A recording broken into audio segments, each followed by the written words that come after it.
we're both on screens, we're both on camera. Then when we would call a break, we'd put our masks on, we'd walk. Oh, we just cut out here. Just totally froze on everybody. I see you, Mike. I mean, you're all right. So I still have Rob frozen in a very unflattering picture. I wish you could save this and send it to him.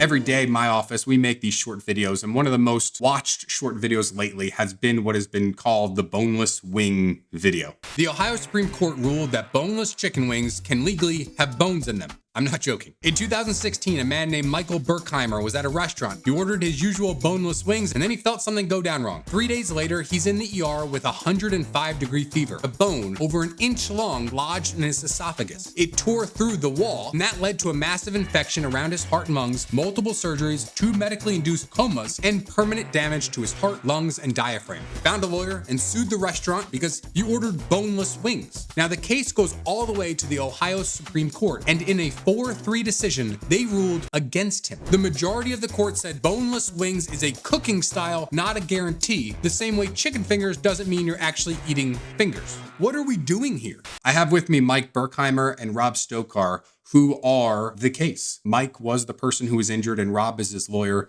Rob, you reached out to me in I thought one of the best ways to get a response, whether you're marketing, whether you're trying to reach another lawyer, or, I don't know, whether you're trying to get a date or something. This would be an amazing way. Tell everybody how this came to be, like how we even started talking. I was doom scrolling like all of us do. And then Mike's video about this case came on. And to bring it more into social media, I did the Leonardo DiCaprio meme where I was pointing at the screen and saying, "That's me." Because in the video, without knowing it, Mike put a shot of me walking up to the podium in front of the Ohio Supreme Court. Then I cannot take credit for the way I contacted Mike. I stole it from a friend of mine who's a business school professor. I wrote Mike a physical letter on letterhead, put a stamp on it, and put it in the mail. Because no one pays attention to emails, but everybody loves to get mail. And I left my phone number, and that's how we got here. And then I get an email, because your letter obviously gets put into a PDF, but then I get an email from an office manager that says, you might want to look at this. And that's the best subject line to get, right? So I look at it, and I think I called you within 3 minutes, and we got talking about this. Joining me is your client, Mike Berkheimer. Mike, you want to introduce yourself to everybody? Retired, obviously, too soon, but due to my health situation over the chicken bone, I'm still going through complications and specialists, and it's just ongoing with my lung, my heart. Happened 10 years ago, and on April Fool's Day, full days. Start with before the story, though. When you first hopped on this Zoom, the way we're talking, I see your background. You said that's your man cave. I mean, I see the memorabilia, and that's obviously a big part of your life. Tell everybody about the before. Oh, man, it was like, I played all kinds of sports, but I was more excelled in hockey. I played for UC, Junior Stingers. I coached. I played on different leagues. I had a men's league. We traveled. We were just a beast. You worked at an aerospace company, right, before this happened? Yeah, I've been in aviation over 40 years as a manager with Barnes Aerospace, Standard Aero, and we did a lot of the refurbished.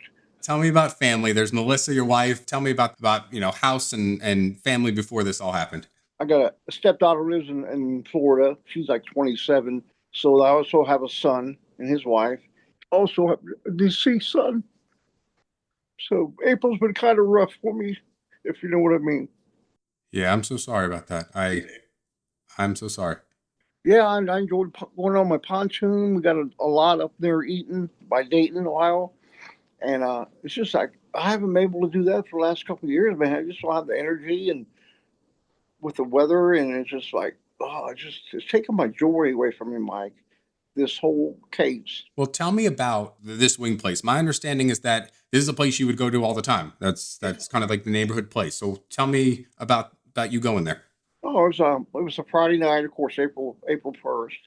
And Prince called up and said, "Hey, Burke, you want to go have dinner tonight? Wings?" I said, "Sure." So I go there. It was about probably a table of 6 or 8. And I always order the boneless Parmesan, extra wet wings.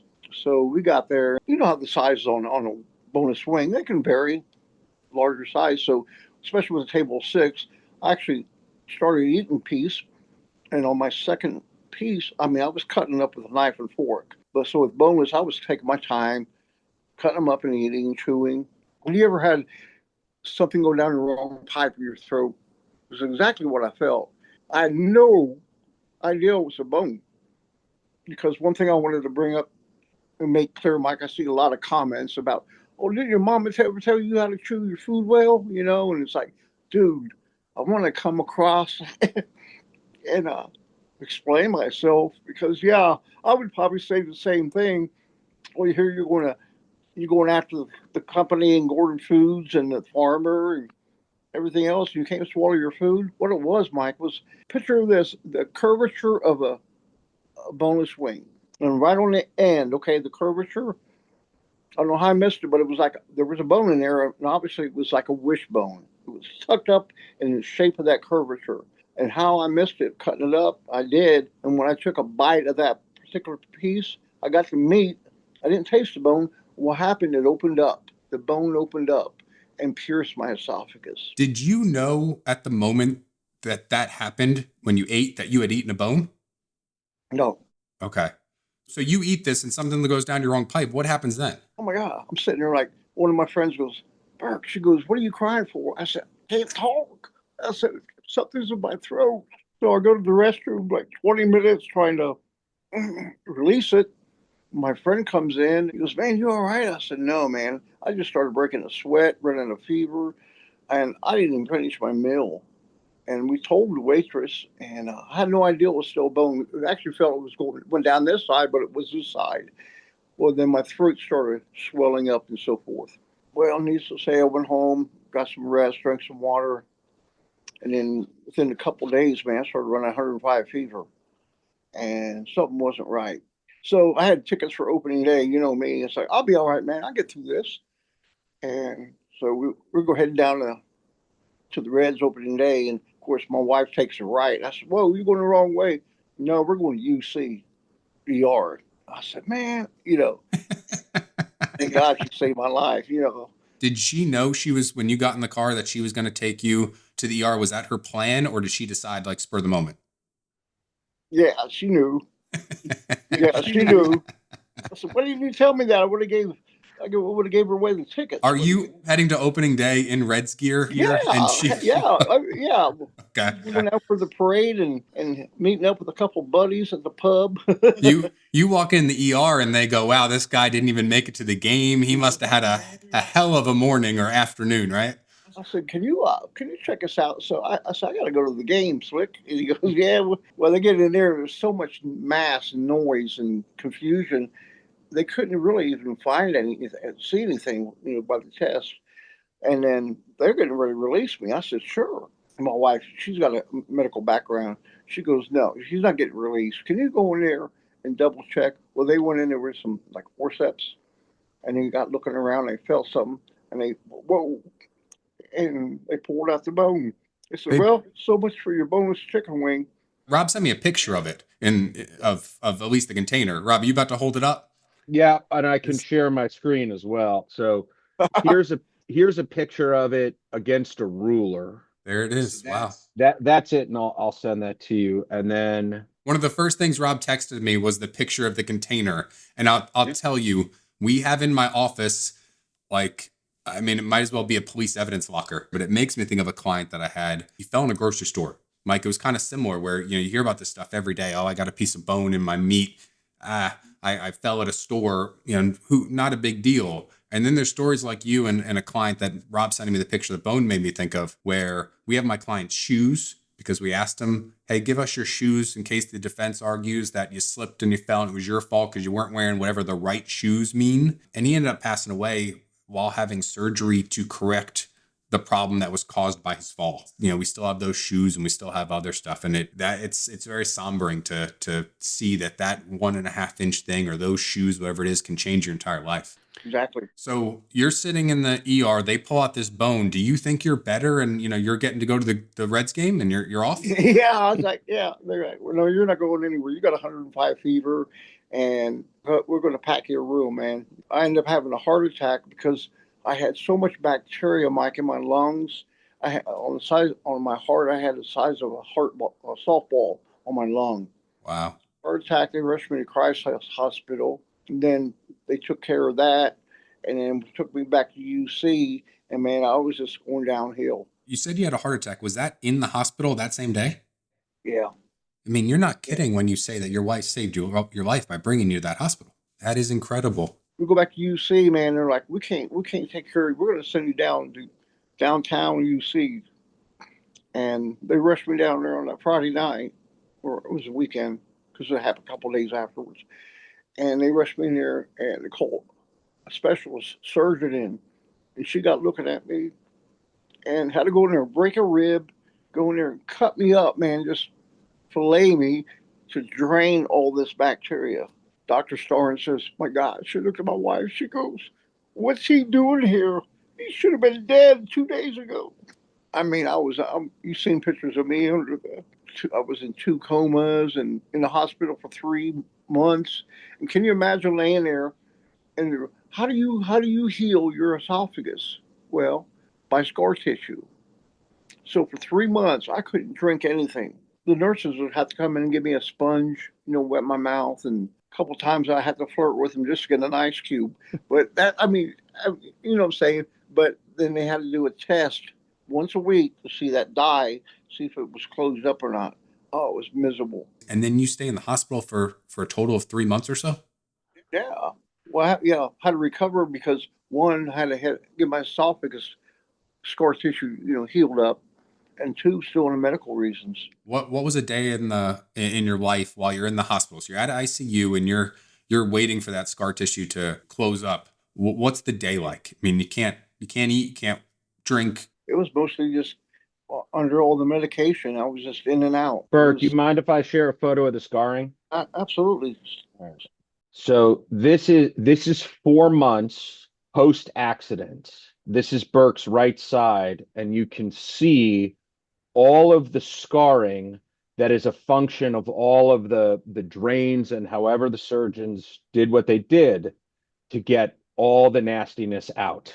Berke, that's where they went in on the back kind of side, your back right side, and were just pulling all of the infection out. They had to go in there and cut me open and put tubes in there to drain the bacteria. So that's what it was like sitting in that hospital bed, right? With all those drains and staples, not just waiting for your throat to close up, you're also waiting for the rest of your body to close up. Right. Yeah, it was miserable. The only thing that saved me too was I was such a good shape. Where you think when you're playing hockey, I was on the ice 4 or 5 hours a night, coaching, playing, refereeing, and I worked out, but I never smoked in my life. Good thing I kept care of myself when I was younger, because dude, it would have been horrible.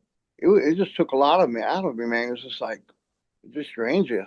So at some point you leave the hospital, and what I want to ask you about now is, obviously you and Rob have a great relationship. I want you to tell everybody about when that started. When did was it you? Was it your wife? Was it somebody else? When did somebody say to you, or when did you think to yourself, I should probably talk to a lawyer? I was still kind of out of it. So my wife, Melissa, was taking it from there at that point. He was still bad when she called us. We got a call one afternoon from Melissa saying, hey, this happened to Mike. Me and my then partner took the call, sort of looked at each other like we've never heard of this before. Then she explained what happened and how bad he was. And we said, all right, we like you guys a lot. Let us look into this. And we started, doing our research and going searching the legal databases and found out, all right, we may be onto something here. I imagine that this isn't an everyday call. So you get this call and you have to say to yourself, we have to learn about it. Sure. Yeah. So there was 2 stages of research. The initial one is, what does Ohio law say about this fact pattern? Because there are things that happen to people that may or may not result in a potential winning lawsuit. So we had to find out, do we even have the chance to win? We figure that out. Yeah, it's going to be a fight, but we think we can win this. We sign Mike up. We start the process of the case. And then I have to become an expert in poultry science. And that was a whole different rabbit hole of figuring out how we go from, farm to plastic. Did you ever think you'd become a poultry science expert, I guess it's been almost a decade. I mean, so 10 years ago, if I said, hey, do you know you have a poultry science case? I bet you'd look at me like, what's wrong with you? No, I would never do that. Yeah, you call me the first week of April 2016 and say, you're going to learn how it goes from farm to plastic. I'm going to say you're insane. We don't do that. And here we are. At that first meeting in researching, I read that Melissa had brought photos of Mike from the hospital. Yeah, she was still disclosing some of those because I was still going. It was traumatic for me. I seen some of them, but some of them obviously were like, wow. I mean, keep in mind, I was in 2 comas. I didn't know if I was coming or going in the hospital. So I was just out of reality. And some of the pictures she showed me, man, it's like, wow, I went through that. I mean, I feel like it, but I didn't know it was that bad. So, Rob, you mentioned that you did a first round of research. And from what I've gathered, there's 2 routes to how Ohio handles objects in food. There's 2 tests for natural, reasonable expectation. And the line is neither holds sway in Ohio. Eventually, we argue that's wrong. But at the time, we say, all right, foreign natural says if what injures you is foreign to the food. So, for example, you're eating a steak and there's a tip of the butcher's knife in your steak. Well, that metal is not natural to prime rib. And so you can recover under those circumstances. Then there's reasonable expectation tests where the court asks, is it reasonable to expect X inside your food? Now, that has some overlap with the foreign natural test that, yeah, you don't reasonably expect a knife tip when you're eating prime rib. But our question turns more to directly, do you expect bones when eating boneless wings? Well, everybody comes to a lawyer and says, yeah, well, what's the law here? And sometimes even the state, the judges, the courts, and certainly the lawyers don't know what the law is. When you're looking at assessing this case and saying, am I going to be able to win? What was your assessment at the time in terms of, what you think is going to happen, let's say the day before you filed the lawsuit? So we went into this knowing it was going to be a fight and very reasonably expecting it would land in front of at least one appeals court. It actually happened to land in front of the appeals court twice and the Supreme Court once. And that's because when the lawsuit got filed, the defendant said, hey, you can't sue us. Your lawsuit can't possibly win no matter what happens. The judge agreed with the defense, and you guys do have a win in the sense that you go to the appeals court and the appeals court says, no, send the case back down to the trial level and have discovery, which is where everybody can share information and you can find out if there are facts that would let you win the case. Is that a fair assessment? Yeah, and we won that one 3-0. We had a clean sweep of the 3-judge panel saying we need more information. Go parties and go get us more information. How did you figure out who to sue? Because the restaurant served Mike the meat, yep, boneless wing. You also sued 2 other people in the chain. How did you figure out who that was? We sued the restaurant, we sued the distributor, and we sued the producer. The way we figured out who the distributor was actually goes back to Mike's wife. She was driving past the restaurant one day and saw a semi with the defendant, with Gordon Food Service, in the loading dock of the restaurant. So we got Gordon. We sent Gordon what's called a spoliation letter saying, we're planning to sue you. You must preserve all evidence.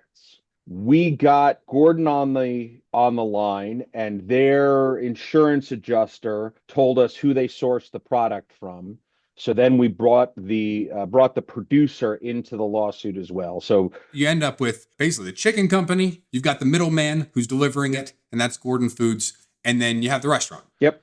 So from live bird to plate, everybody along that continuum is in play. We actually, in the complaint, identified the wrong product made by the producer. It wasn't fatal to the case, but we thought it was product A, turned out to be product B. And so once we figured out, it was product B, then we learned how does product B come into existence? And then once it leaves the producer, how does it get to the restaurant? Then once it hits the restaurant, how does it get to Mike's plate? We even sent a mole into the restaurant to look at the menu to make sure there wasn't a warning. I'll never give up the identity of who did that, but there was a mole who went into the restaurant to look at the menu, make sure there wasn't a warning. We got a report, no warning on the menu, and then that led us to help launch. So you filed this lawsuit in 2017, so the year after it happened? Yes. In the middle of 17, there's the argument that the defense says, hey, you guys can't possibly win. There's no need for discovery, the sharing of information. And then end of 17, beginning of 18, you guys win and you're back to, okay, we're going to be able to investigate at least fully using the powers that a lawsuit allows you to.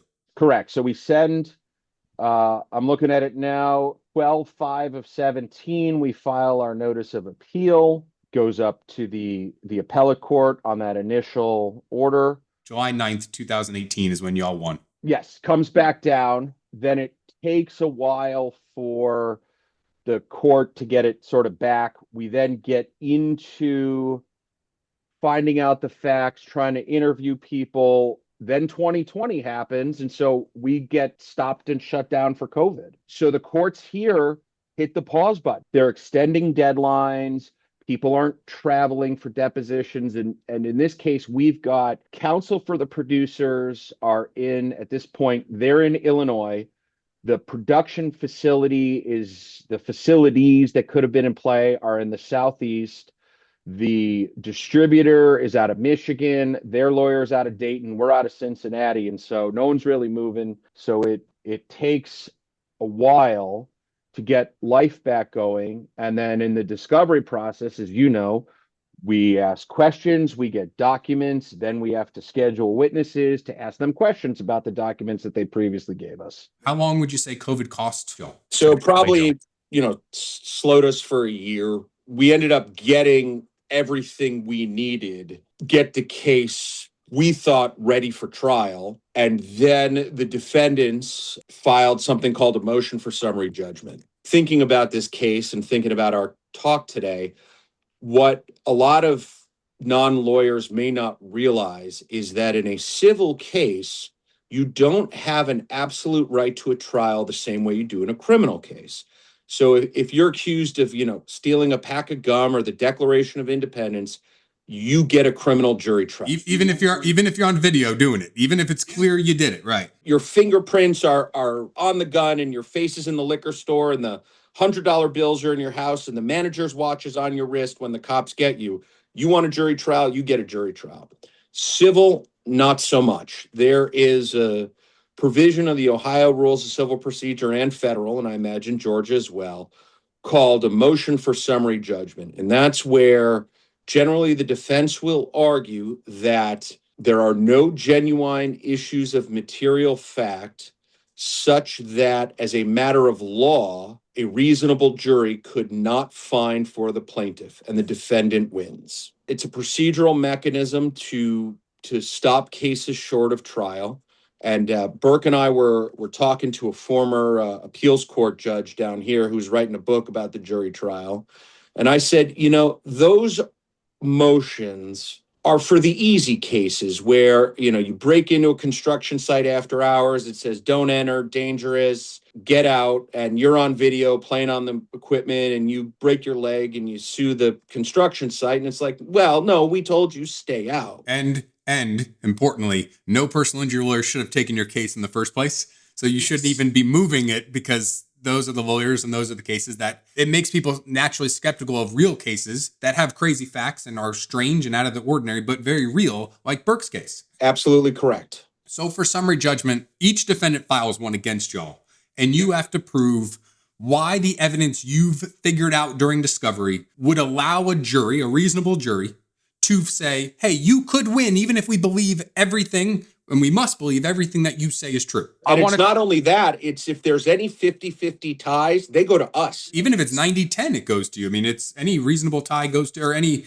dispute of the evidence of any kind goes to you. Now, the fact that made me stop dead in my tracks when I was researching everything I could about the case is the notice issue. So in the 90 days prior to Berke's injury, they had maybe 7 or 8 reports from other restaurants, finding bones in the boneless product, including, I think, one minor injury. But we're telling the judge, hey, Your Honor, we've got this defendant who's got notice that this product from this source location being distributed to these geographic consumers, which includes where Berke was hurt, they had notice of bones in the boneless chicken product. They do nothing.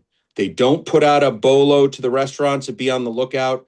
They don't issue a recall. They don't put out any warnings. They do absolutely nothing other than internal reporting and cataloging. How did you learn of that? Discovery in the exchange of documents, because we asked for, any complaints regarding this product that you receive from customers, specifically as to the presence of bones. And I actually remember calling Berke on the way home from that deposition saying, you're never going to believe this, man. This was not a one-off. We've got this history of issues that Gordon does nothing about. And we thought that was a really good fact for us. Notice, in my experience, in no matter what case, notice of a prior danger or a substantial risk, an increased substantial risk, that usually carries the day. I mean, that is so persuasive and so helpful. The first lawyer to move for dismissal right after we filed was actually the restaurant's lawyer. He files first, then everybody else piles on for the Rule 12 motion practice. Then, they argue that, and it was the producer's lawyer who argued in front of the appeals court that time. Then we get back into discovery. They have a pretty united defense. They're lockstep with each other. Is there what is their defense? When you say that, what is the defense that they're telling you guys? That is a very fantastic question.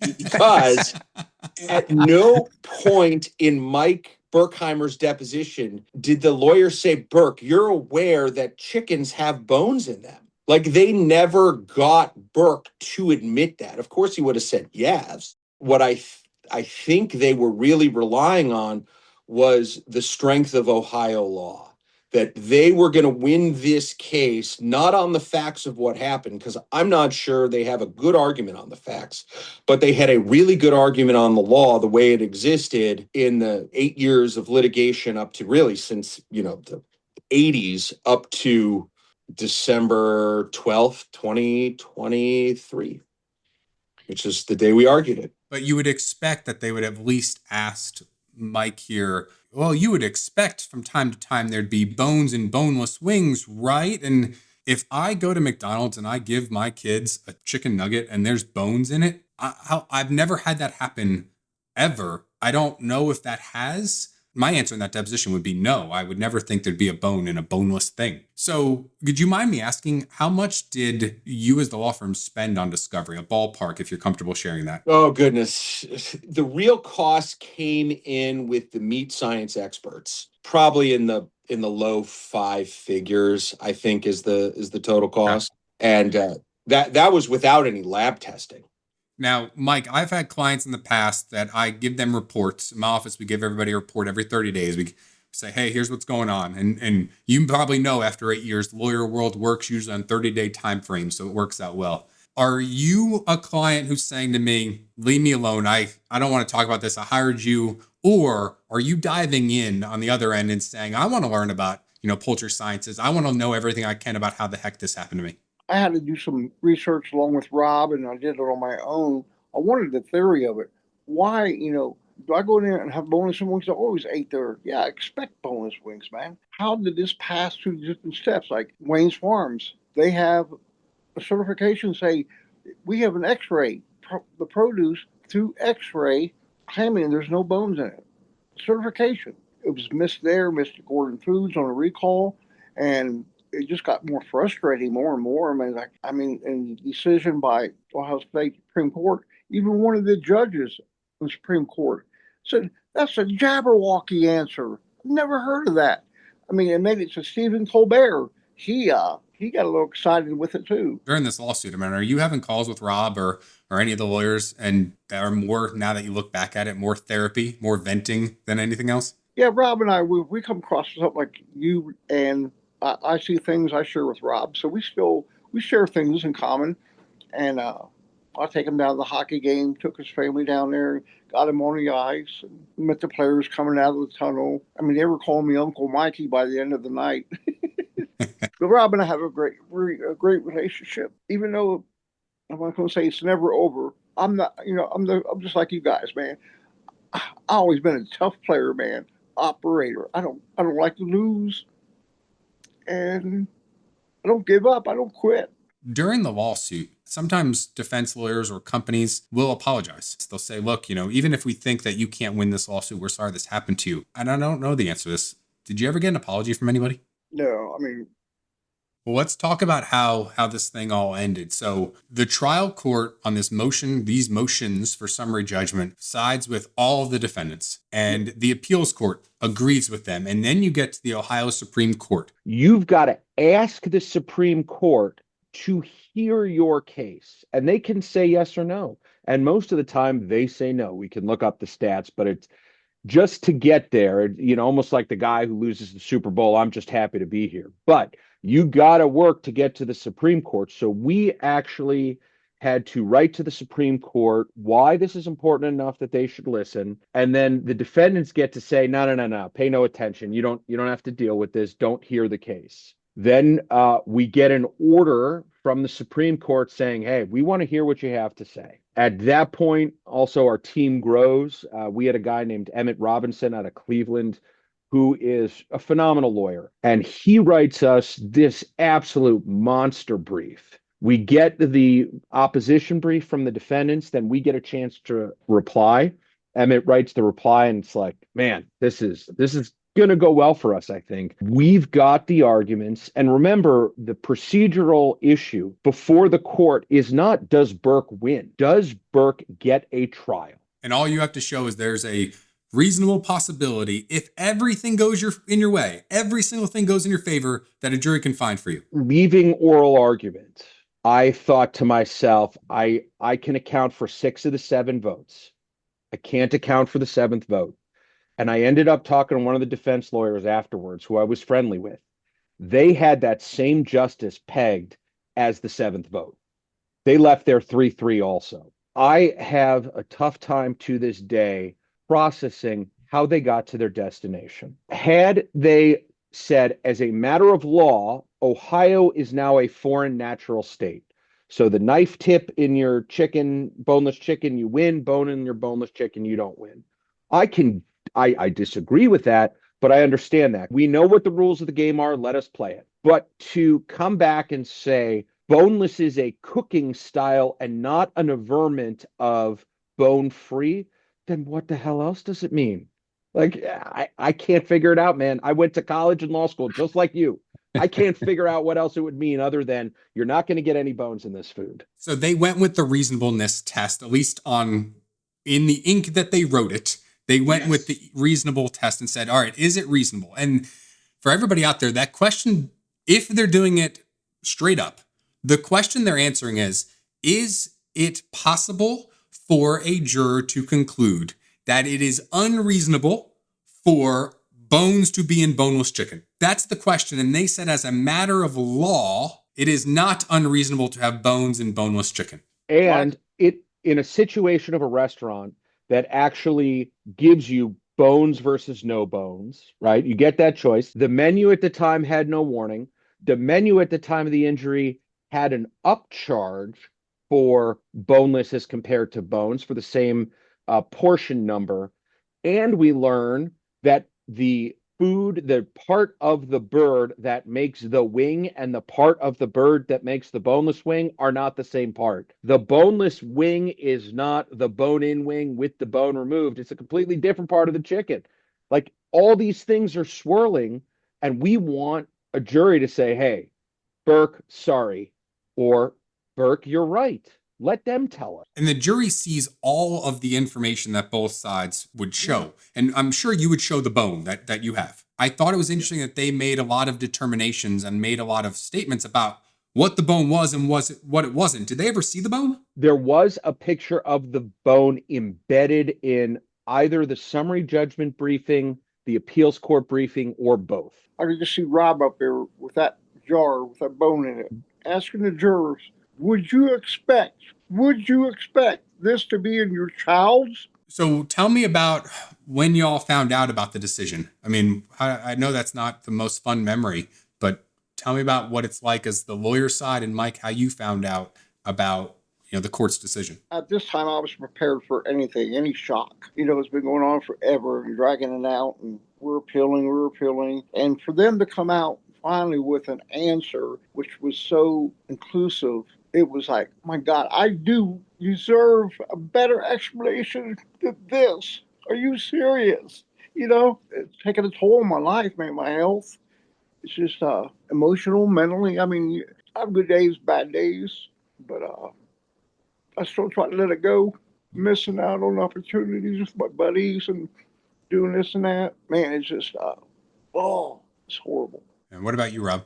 The best analogy I can give you, Mike, I know you're in Georgia. I don't know if you're a UGA fan, but when UGA and the Buckeyes played a few years ago, and that field goal hooks, and everybody on the Ohio State sideline is just dead-eyed, that's what I felt. What was the call like, or tell Berke about that? I don't know if I even called him that day. It may have been the next day that we actually talked. That day. Yeah. I can tell it still sticks with you. Yeah. We both said we played it to the whistle. What else are we going to do? The question that I want to leave everybody with from you, Rob, is, would you go back in time and take this case? If this happens to someone tomorrow, they will have a fee agreement in front of them. Really? Yeah, because I want to change it. It is nonsense. It's a battle worth fighting. I'd like to think that the groundswell of support for the populace has leached into the judiciary, maybe. But these sort of things, I don't think should go without redress. You actually have much more favorable case law than we do, because we quoted a few Georgia cases in the briefing. But the opinion is somewhat narrow to boneless is a cooking style. So can we imagine other cases where there is another part of the animal in the food that injures the diner, where the diner can still recover? I think that's still out there. I don't think that's foreclosed. But I think one of the things maybe the opinion hedged against that I talked about is sort of the absurdity of, if we're going to go on this foreign natural rule and you have this reasonable expectation of bones doesn't mean boneless, well, what about, a chicken beak in your boneless wing? Well, it said boneless. It didn't say beakless. Do you win? Do you not? So I think that's a different case. And maybe I'm optimistic and I just believe my own press, but I know I'm going to have to argue in front of appeals courts again if there's another boneless case that comes in my office, but I'd do it. Mike, let me turn to you. What do you want people to leave knowing about your story? And is there anything that anybody can do to help you if they're watching this and say, wow, this guy got really the raw end of the stick here? I don't go in there and read all the comments, but I did follow you, and you have so many views. And I was just going through spot reading some of the ones, and hearing your theories, but the disbelief that's what I wanted to bring out today, to make sure the structure of the bone, I just didn't pick it up and scarf it, man. You know what I mean? And I'm out there so happy. Unfortunately, after all this, you see, with the justice, I have no consideration. I don't have no faith in the system. I just wanted to be made whole again, Mike. That was all I wanted to do. I just wanted to, one thing, get my health back, but that's not going to be happening. But just for them to pay my hospital bills, because now I go to my lung doctor, heart doctor, then they send me to a specialist. I mean, I'm on oxygen at night or anywhere I go, long term. And it's just like, man, it's just like, in this little bubble, what I can do, can't do, and I'm restricted. I run out of breath easy, and it's not me, man. I was, like I say, I was going 24/7. In terms of change, I know that at least one lawmaker in Ohio has tried to change the law, or at least make it safer. Have you been involved with the lawmaker? I believe it's Bill DeMora, who introduced legislation. I know it hasn't picked up a lot of steam, He reached out to us for our support, and we said, Senator, whatever you want to do, we're all for it. His legislation essentially makes the issue a jury question, but who knows what it'll be in its final form if it ever gets passed. Guys, is there anything else y'all want to add? Anything that you think's important? Anything I missed? I have so many people reaching out to me and Rob, like used to be Cincinnati Commission, City Council, David Pepper. He's running for lieutenant governor in Ohio under Amy Acton. He reached out to me, Rob, and he was just so devastated. He goes, Berke, I couldn't sleep that night.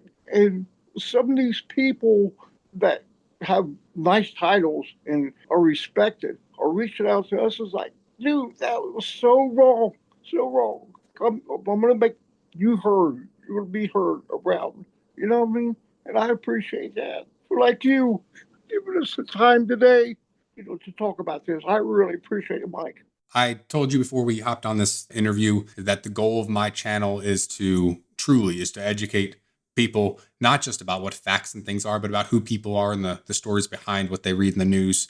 The reason selfishly I wanted to do this, and I was so excited when Rob sent me the letter, was because I wanted to talk to you. I learned two things from this interview that I will take with me no matter what, which is a reminder of how much work goes into every single case. Because when I'm living it, it's just kind of the day to day. But, to hear Rob's perspective of pretty much a decade and things about learning about science, poultry science, and learning about, whatever it is, and fighting and going through that process. Talking to lawyers about their case, it reminds me of how important this is globally about our industry and what we do. And then Berke, talking to you, if anybody leaves this thinking that you asked for this or that you were the kind of guy to say, I'm suing right away and run down to the courthouse, I'll fight them for you.